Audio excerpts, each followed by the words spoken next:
Hello there, it's me, Stephen Thomas, and we're coming to you with another housing debrief.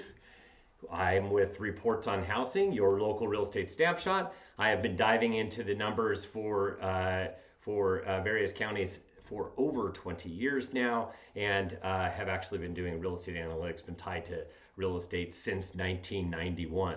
I am a housing analyst, and that is what we do as a company. Now, just like last week, which by the way, this is being recorded on Thursday, February 27th. We did another housing debrief last week on Friday, and basically what we were talking about on Friday, February 21st, is that there is a change in rates, and there's been kind of a change sentiment.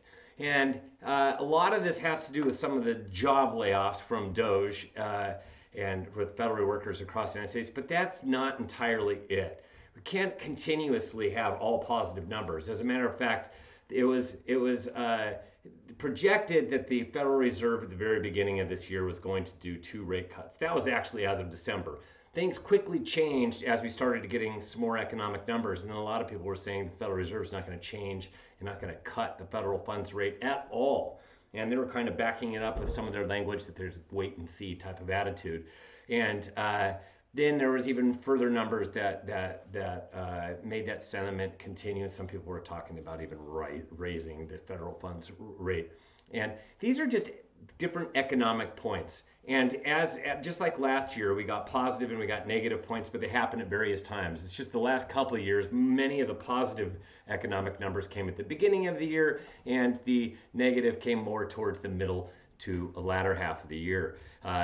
This year's been a little bit different because we started to get some positive numbers towards the end of last year, and we saw rates rise back up, and that's kind of where we left off, especially since mid-December on. It seemed like we were poised to remain above 7% as far as interest rates were concerned for quite some time. Last Friday, we brought that the Dow dropped 700 points for the worst day of 2025 so far.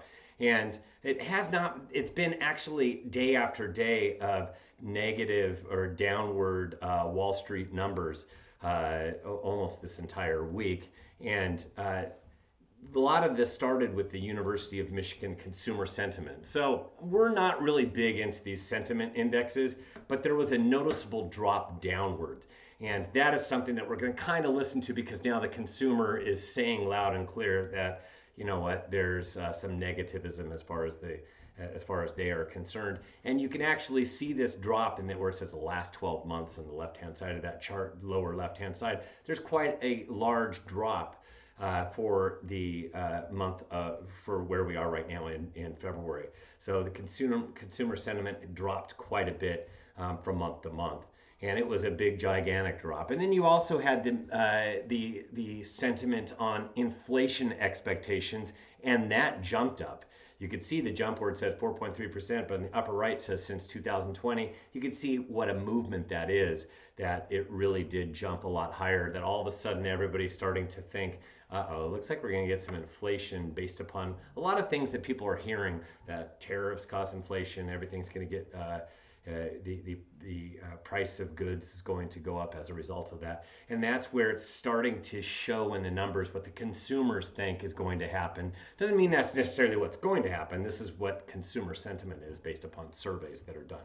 I'm not the giant big fan of sentiment and surveys and things like that, because the surveys over time have shown that they're not as accurate as they were back in the past. But yet, it is definitely something worth watching and noticing, especially when the shift is as large as it is right now. And so we are taking a look at this. Wall Street is definitely taking a look at this, and that's why Wall Street has been a bit negative and a bit more choppy lately. And then the February consumer confidence came out this week, and that was another report from the conference board's consumer confidence index that they have.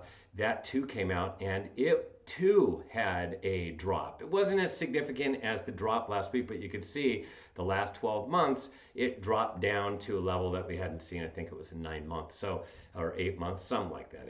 It's just there was a noticeable shift downwards, and it has slowly but surely been making its way down further and further. And so we have last week's consumer sentiment, and then this week the conference board consumer confidence index, both of those coming down, and both of these are starting to spook investors a bit. And there's been this move towards 30-year mortgages, or actually, mortgage-backed securities, as well as 10-year treasuries. And what we've seen is an easing in that time. Because today, it's Thursday, February 27th, we got the weekly jobless claims that jumped to 242,000. This is from CNBC, but this was what the initial jobless claims is what we watch. It'll be a problem if we saw initial jobless claims with duration that stayed above 300,000, but this is a higher number all of a sudden, so it is something that we are going to continue to watch. And this is not just Washington, D.C., because that only added about 2,000 to this. This is bigger than that. So it is something worth watching. It's one data point. We'll continue to watch this next Thursday when the next weekly jobless claims report comes out.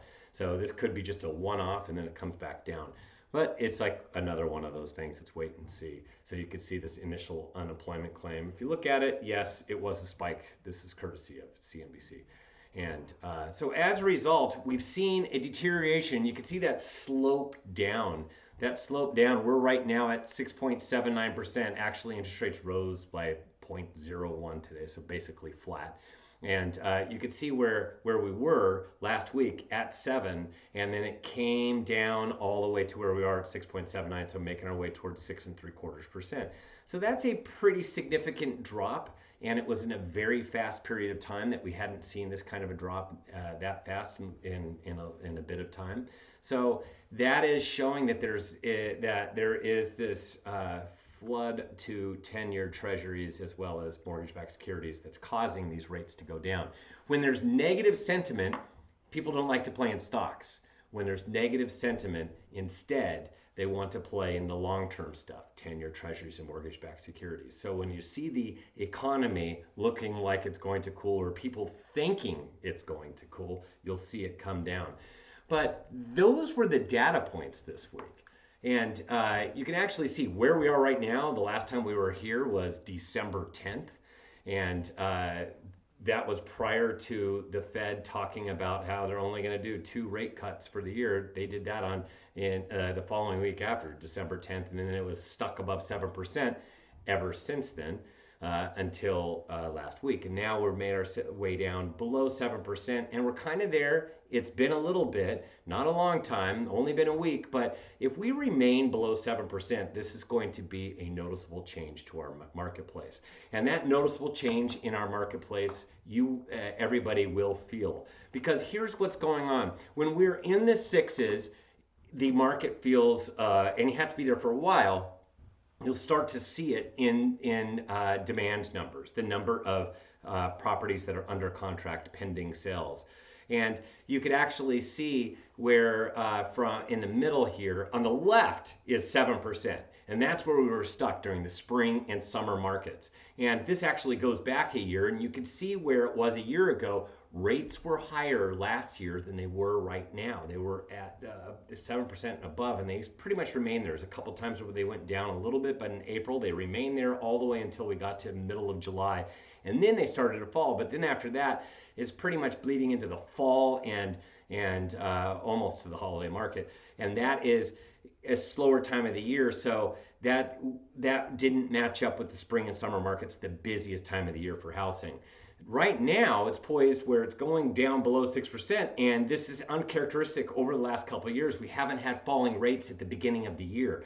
So as a result, what we're seeing is that this is a better marketplace for right now for rates. If it continues to remain below that 7% threshold into the 6s with duration, we'll start to see it in pending sales activity the longer that it takes. And if it gets further below, it will really thaw out the market. The closer it gets to 6%, the more the market will thaw. Above 7%, the market's pretty much frozen.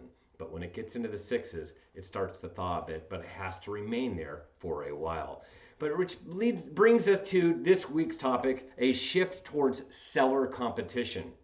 And a lot of this has to do with where rates have been as to how we built more seller competition.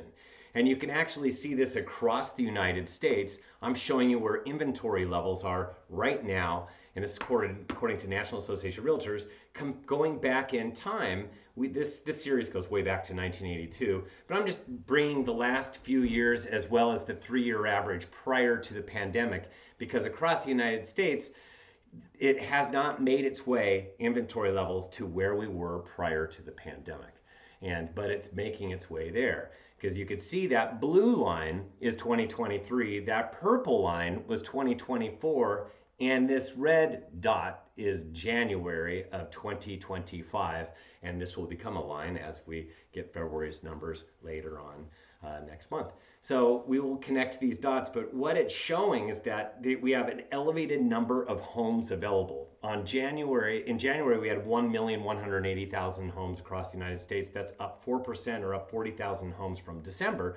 And last year, there were 1,010,000 at the same time period. That's 14% fewer. The 3-year average prior to COVID, that's that green line, is actually almost 1.6 million, is 35% higher than where we're starting off January across the United States. And I'm just showing you this because I have the numbers in various different markets, but I wanted to point out something that has occurred, and this is for all of Southern California, home to many of the largest metros in the United States. And when you combine them, it gives you a pretty good flavor for what you're seeing more at a more micro. This is macro, but it's not as big as the United States. And you could actually see it, and I'm pulling these numbers on an every other week basis. And I was actually surprised. That's why I have that face where it's going, huh? But that surprise was how quickly the inventory was rising at the beginning of the year, including in January. That is not normal for the winter market, for inventories to be rising as quickly as they were.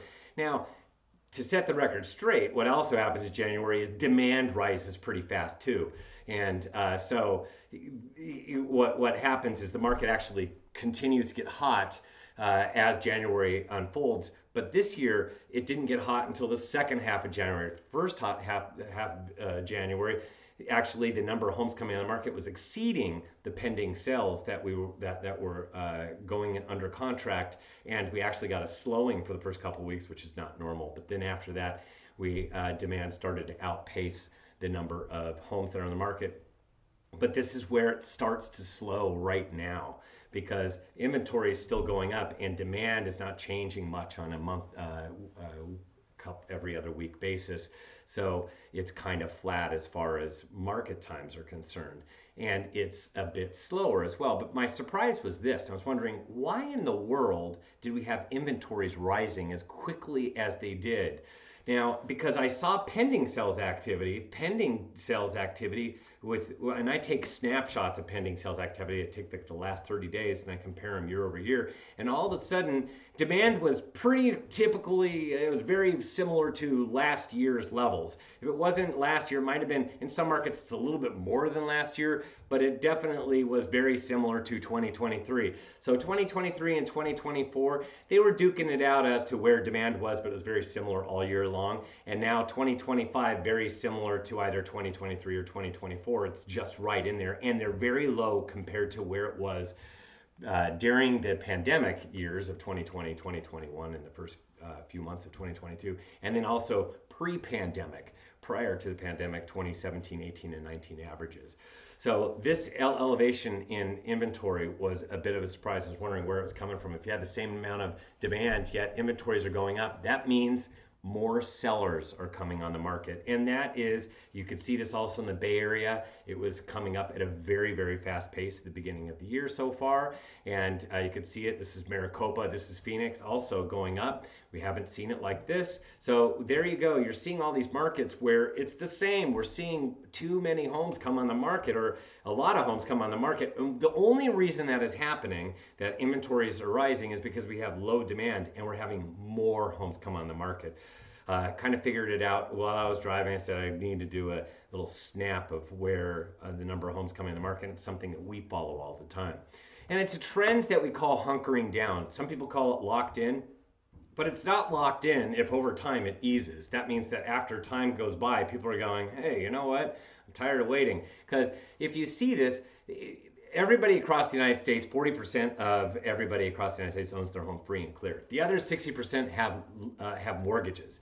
73% of everybody that has a mortgage has an interest rate at 5% or lower. Now you understand why when you're stuck 7% or plus, you're not going to get much activity, because even at 4% or lower as a threshold, it's 55% of everybody out there with a loan has a mortgage at 4% or lower. And even 1 out of 5, a little bit more than that, 21% have an interest rate at 3% or lower. So those people definitely are not going to make a move if rates are as high as they are. Not everybody though, because the last time that we had rates below 6% into the fives was 30 months ago.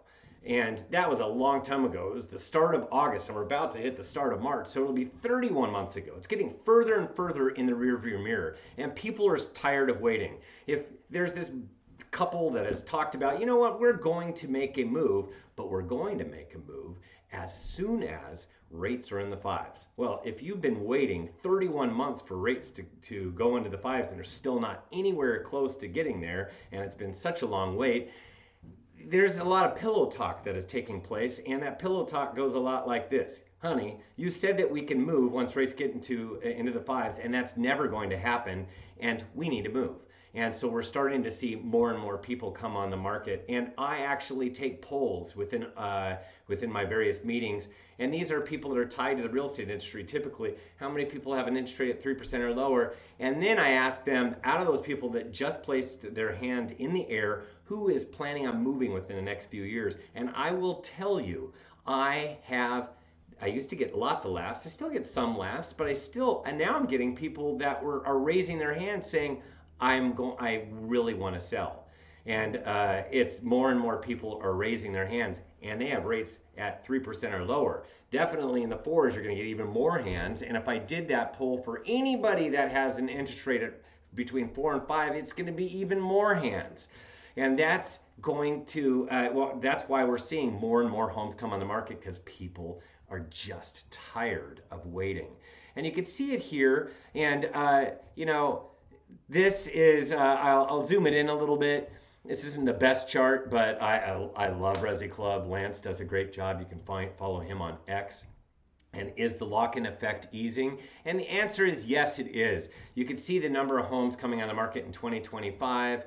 That was for January of 2025. You can see 24 and 23 were even less. And this is a little bit more than 2022 across the United States. And then we have Southern California. And in looking at all of Southern California, you can see where up at the top is what we call the spaghetti up at the top. And it's very similar numbers every single month. Anything below that spaghetti, starting with that one light yellow line and then the orange line and then the green and purple and blue, that's all since COVID. And the green line was actually COVID. You could see the V, and that was the lockdowns.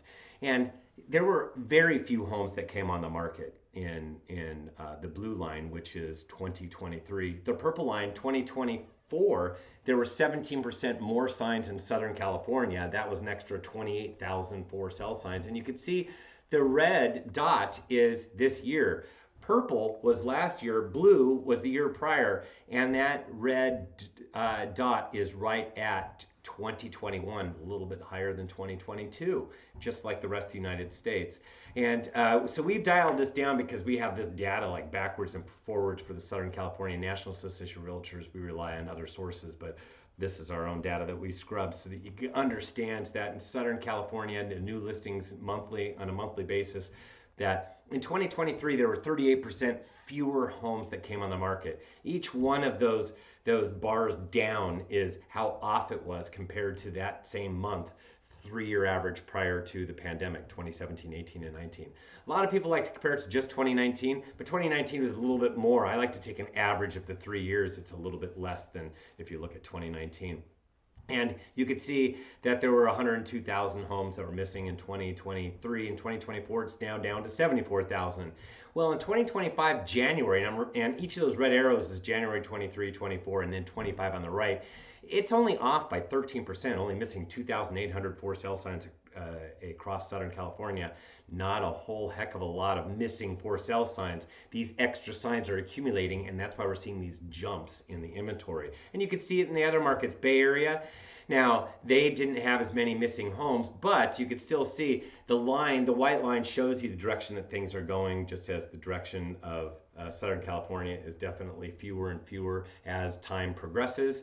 And you can see here that this is Bay Area. It's getting fewer and fewer as time progresses. Each of those is January 2023, 24, 25.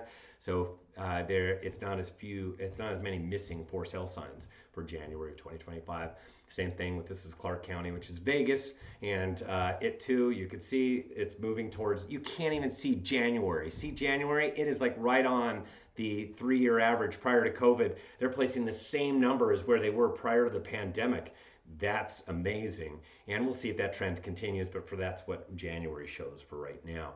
And this is across all of the United States, 1-year change in the active housing inventory. And you can see in all markets, a lot more homes are coming on the market. New York's only up 1%. So the Northeast is home to, yeah, you know what? There aren't as many homes. We're placing a lot of homes on the market year over year. It's not that big of a difference. Matter of fact, you can see in North Dakota, it's actually down. But these are really small markets, but New York is a large market. And you can see, you can pick the state across the United States, and there's a lot more inventory year over year. Now, the next slide actually talks about where the market is in January compared to 2019. And you can see that there are some markets like Texas and Florida where you're dealing with more homes on the market than even January of 2019.